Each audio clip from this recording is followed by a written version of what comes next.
注意看，要不是有视频拍下，我是万万不敢相信。一名工人要卸掉1000多吨砂石，只见他先将前3块木板轻松取下，此时眼前的砂石几乎纹丝未动。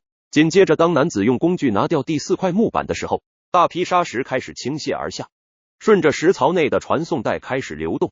随着男子不断拿掉露出来的木板，砂石也大批的往下落。看到这一幕也是相当的解压。不出意外的话，这么多砂石估计用不了多久，男子就可以全部卸掉。劳动人民的智慧真是无穷尽呐！